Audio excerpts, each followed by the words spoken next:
बस। तो last class में हम लोग 4 टेक्निक की बात की थी, जिसमें मैंने 2 टेक्निक ही बताया था। आज मैं थर्ड एंड फोर्थ 2 टेक्निक बताऊंगा। तो जो पहले मैंने 2 बताया था वो था सुतोकी ग्याकुजुकी एंड देन गेदनराई ग्याकुजुकी। इसमें हम लोग करेंगे उचुकी ग्याकुजुकी एंड देन आग्युकी ग्याकुजुकी। उचुकी ग्याकुजुकी, इसमें क्या करेंगे हम लोग, सबसे पहले अपने एक हाथ को आगे करेंगे और दूसरा हाथ शोल्डर के नीचे उसको टच रखेंगे। उसके बाद जो हाथ हमारा फोल्ड है वो पैर आगे की तरफ जाएगा, या फिर जो ऐसा कह सकते हैं जो हाथ स्ट्रेट है हम लोग का उसका अपोजिट लेग, जो हाथ स्टैंड है उसका अपोजिट लेग आगे की तरफ जाएगा। और फिर आगे जाने के बाद इस हाथ को पीछे की तरफ खींचेंगे जो स्ट्रेट है, और जो फोल्ड है उसको फोल्ड करेंगे, और फोल्ड करने के बाद हिप को बाहर। फिर से अगेन हैंड स्ट्रेट करेंगे। अभी मैंने लेफ्ट हैंड को स्ट्रेट किया, राइट हैंड को शोल्डर के नीचे, उसके बाद फिर राइट लेग आगे की तरफ गया, देन इसे पीछे की तरफ खींचेंगे और इसको ओपन करेंगे और कमर बाहर की तरफ। फिर से फर्स्ट स्टेप क्या है, हमें हाथों को स्ट्रेट करना है, दूसरा हाथ शोल्डर के नीचे। ये था फर्स्ट स्टेप। इसको हम लोग 1 2 3 ऐसे प्रैक्टिस कर सकते हैं। तो फर्स्ट स्टेप हो जाएगा, तो 2 क्या करना है, हमें आगे की तरफ जाना है। जो हैंड स्ट्रेट रहेगा उसका अपोजिट लेग। ये ऐसा ना हो कि मेरा अगर ये हाथ आगे है तो मैं यही हाथ आगे लेके चला गया, तो ये ब्लॉक जाएगा कहाँ, कहीं नहीं। तो इसे ध्यान देना है कि अगर मेरा राइट हैंड आगे की तरफ है तो लेफ्ट लेग आगे की तरफ जाएगा। Then 2 then back. अगेन दूसरा हाथ से प्रैक्टिस करेंगे। Then 2 then back. Again 3 then back. Again 4 then back. Again इस तरह आपका सेकंड टेक्निक कंप्लीट हो गया। थर्ड में क्या करेंगे हम लोग, हाथों को फोल्ड करेंगे, देन आगे जाएंगे। एंड थर्ड में क्या है, हाथों को ओपन करेंगे और इसे खींचेंगे और कमर बाहर। फिर से बैक 1 देन 2। ये 2 टेक्निक करने के बाद आप स्लो में हाथों को खींचे, देन इसको खींचे, और देन उसके बाद fold and then hip out again. अगर आप एक बार में नहीं कर पा रहे इसको तोड़ तोड़ के करें। फर्स्ट देन सेकेंड, और उसके बाद कमर को अभी सीधा रखें जब तक हाथ पीछे ना चला जाए। इसको खींचे आगे की तरफ 1, देन पीछे की तरफ 2, देन 3, देन हिप आउट। फिर से 1 then 2 then 3 then hip out. फिर से 1 2 3 देन हिप आउट। फिर से आप अगर आपको प्रॉब्लम होता है तो आप स्टैंडिंग ही पहले स्लो स्लो कर ले। 3 4 5 6 7 8 9 10। जब आपका स्टैंडिंग स्लो में हो जाए उसके बाद आप उसको दाची में बैठाएं। फिर से स्टार्ट करते हैं। First 1 then 2 then 3 then hip out. जो थर्ड टेक्निक है वो आउट होने के साथ साथ हिप आउट होगा। फिर से करते हैं। 1 then 2 then 3 then hip out. 4 again 1 then 2 then 3 then hip out again 1 then 2 then 3 then hip out again. अब जो हम लोग उचुकी कर रहे हैं उसके साथ उसके बाद हिप आउट कर रहे हैं, तो अब हम दोनों को एक में करेंगे। पंच आउट होने के साथ साथ हिप भी आउट होगा, पंच आउट होने के साथ साथ हिप भी आउट होगा। फिर से स्लो में करते हैं। 1 देन 2 एंड देन 3। मैंने क्या किया अभी, हाथ के साथ पंच भी किया। मैंने क्या किया अभी, हाथ के साथ पंच भी किया, पंच भी किया। फिर से 1 देन 2 देन 3। मैंने हाथ के साथ अपने हिप को भी आउट किया, मैंने अपने हाथ के साथ हिप को भी आउट किया। अभी हम लोगों ने 3 काउंट में तोड़ तोड़ के किया। अब हम लोग इसको स्लो में करेंगे 1 काउंट में। स्लो में हाथ लेंगे, slow 1 2 3 again back, 1 2 3 again back. Count 3 हो रहा है लेकिन हम लोग उसको गैप को कम करते जा रहे हैं। इसको स्मूथली क्लियर करेंगे। स्मूथली एक टेक्निक पे आएंगे, उसके बाद दूसरे पे जाएंगे, उसके बाद तीसरे पे जाएंगे बिना रुके। पहले हम लोग रुक रहे थे 1 देन 2 देन 3, अब रुकना नहीं है। अब आते ही सेकंड फिर थर्ड, फिर हाथ आती है सेकंड, थर्ड, हाथ आती है सेकंड, थर्ड, हाथ आती है सेकंड, थर्ड। जब ये कंप्लीट होने लगे तो उसके बाद इसको स्मूथली करेंगे, स्लो। स्लो जब हो गया उसके बाद मीडियम स्पीड, 1 2 3 4 5। और जब आपका स्मूथली होने लगेगा, रिदम में बनने लगेगा, उसके बाद उसमें स्ट्रेंथ लाएंगे। इसलिए लाने से पहले मैं फिर से बताना चाहता हूँ कि इस टेक्निक को इतनी और प्रैक्टिस करें कि आपको स्मूथनेस आ जाए। जब तक आप स्मूथली नहीं कर रहे हैं, अगर आपका शरीर रुक रहा है तो स्पीड में ना करें, स्ट्रेंथ लाने के चक्कर में ना रहे। एकदम 1 then 2 then 3 then 4 then 5। हमेशा इस बात का ध्यान रखेंगे, स्मूथनेस बहुत ज़रूरी है। जब तक स्मूथली टेक्निक ना हो तब तक उसमें आगे ना बढ़े। इसको एटलीस्ट 100 टाइम प्रैक्टिस करें डेली डेली। ऐसा ना कि एक दिन में आप सीख जाएंगे, आपको टाइम लगेगा, धीरे धीरे सीखेंगे लेकिन सीख जाएंगे। मैं फिर से वो एक कोट रिवाइज कराना चाहूँगा कि practice makes man perfect. Perfect जैसा कुछ नहीं होता, प्रैक्टिस मेक्स मैन बेटर। आप जितना प्रैक्टिस करेंगे, हर रोज़ आप अपने आपको एक कदम, 1 स्टेप में आपको धीरे धीरे धीरे धीरे ऊपर करके लेके जाएंगे। इसको प्रैक्टिस करते रहे। नेक्स्ट, जब इसमें अगर आपको उच्चुकी होने लगा तो इसमें हम लोग ग्याकुजुकी ऐड करेंगे। स्लो में करते हैं। जब उच्चुकी हो गया तो हमारा जो बैक हैंड है उसको हिप को अंदर की तरफ करेंगे एंड देन पंच। फिर से स्मूथली उच्चुकी करेंगे और देन उसको हिप को 1 देन 2 देन 3। फिर से 1 देन 2, फिर से 1 देन 2,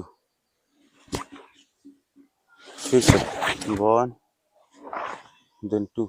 जब आपका ये स्मूथली होने लगे तो उसके बाद आप इसको मीडियम स्पीड में करें, स्लो में 1। रिदम मिला है, फ्लो बनना बहुत जरूरी है। फ्लो में मैं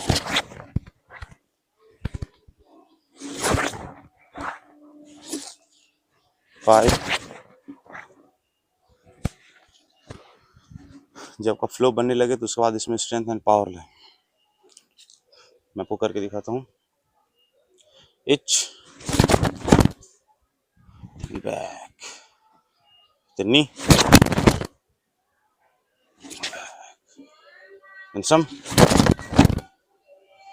then back, then see, then back, and go।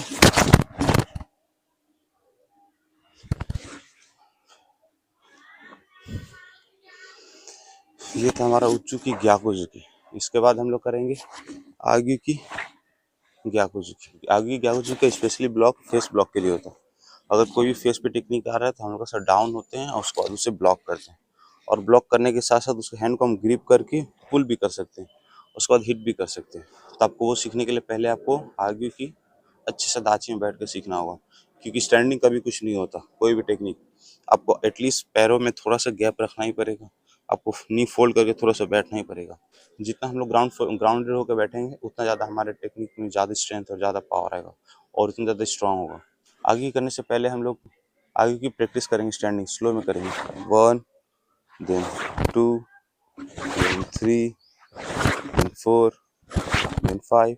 ये हैंड क्रॉस करना ना बोले, ऐसा ना हो कि बाहर से चला गया, बाहर से कभी नहीं होगा। क्रॉस करें हैंड को, और जब भी हाथ चला जाता है हैंड को ओपन करें, उसके बाद नीचे आएगा, फिर क्रॉस, फिर हैंड ओपन, फिर क्रॉस, फिर डाउन, फिर hand open, then cross, then down.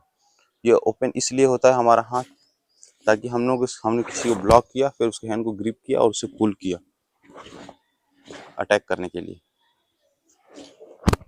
आगे का यूज सिर्फ ब्लॉक के लिए नहीं होता, वो ग्रिप करके हिट करने के लिए भी नहीं होता। अगर हमारे किसी ने अगर हमें सर पे पकड़ा है तो हम उसके हाथ को पकड़ा, उसके बाद अगर दूसरा अगर हिट करेंगे तो यहाँ से टूटने के चांसेस बढ़ जाते हैं। तो अगेन स्लो में करेंगे।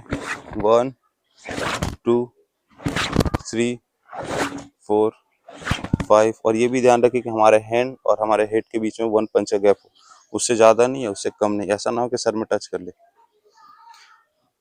तो हम लोग टेक्निक में आते हैं। हाथों को आगे की तरफ करेंगे, अब जो हाथ स्ट्रेट रहेगा उसका अपोजिट लेग को आगे की तरफ लेके जाएंगे, और देन क्रॉस। फिर से हैंड ओपन, देन 2, देन 3। फिर से हैंड ओपन, देन 2, देन 3। फिर से हैंड ओपन, देन 2। 2 में हिप स्ट्रेट रहेगा, और जब 3 करेंगे तो हिप को पुल करेंगे पीछे की तरफ, और पुल के साथ हाथ जाएगा। फिर से हैंड ओपन, देन लेग, और देन पीछे की तरफ पुल करेंगे। 1 1, देन 2, और देन 3, देन 3, देन 3। फिर से अब जैसे स्लो स्लो में कर रहे हैं, इसको हम लोग स्मूथली करेंगे। 1, और देन उसके बाद इसमें ग्याकुजी ऐड कर देंगे। फिर से 1, देन ग्याकुजी ऐड कर देंगे। 1, देन 2, देन बैक। स्मूथली करेंगे। 1, देन 2। अब इसको हम लोग एक काउंट में करेंगे, स्लो स्लो करेंगे, बट 1 काउंट में करेंगे। 1, 2, 3, 4, 5। पहले आप टेक्निक को सीखें, उसके बाद इसको स्लो में प्रैक्टिस करें, फिर मीडियम। फास्ट के चक्कर में ना रहे। जब तक आप स्मूथली स्लो नहीं करेंगे, जब तक आपका टेक्निक एक फ्लो में ना जाए, कि मतलब बिना रुके आपका शरीर पहले हाथ उठ रहा है, उसके बाद जा रहा है, उसके बाद आप बैठ रहे हैं, उसके बाद हिप घुमा रहे, नहीं, एक बार में घूमना चाहिए, एक बार में, 1 टाइम में। और उसके बाद जैसे घूमेगा उसके बाद उसमें पंच को ऐड करें, ग्याकुजी। जितना ऐड करेंगे इसमें स्मूथली जाएगा, उतना ज़्यादा बेहतर होगा। इसको एटलीस्ट 100 टाइम प्रैक्टिस करें डेली, जब तक इसमें स्मूथनेस ना आए, फ्लो ना जाए। ऐसे नहीं कि सिर्फ 100 टाइम प्रैक्टिस करें। अगर आप 100 इजीली कर ले रहे हैं, अगर आपको पेन फील नहीं हो रहा, अगर आप अनकंफर्टेबल नहीं है, तो आप इसको 200 भी कर सकते हैं, या फिर 500 भी कर सकते हैं। और उसके बाद जैसे जैसे आपको स्मूथनेस फील होने लगेगा, हाँ मैं इजीली कर ले रहा हूँ, उसके बाद इसमें स्ट्रेंथ लाएँ, उसके बाद इसमें पावर बढ़ाएँ। मैं करके दिखाता हूँ। Ready? 1, then 2, and 3, then 4, then 5। Karate में जितनी भी टेक्निक्स होती है, उनका स्पेशली यूज़ ब्लॉक के लिए होता है, सेल्फ डिफेंस के लिए होता है, ना कि सिर्फ मारने के लिए। हमें अभी जितने भी प्रैक्टिस किया टेक्निक को, वो अपने आप को बचाने के लिए था, ना कि सिर्फ मारने के लिए।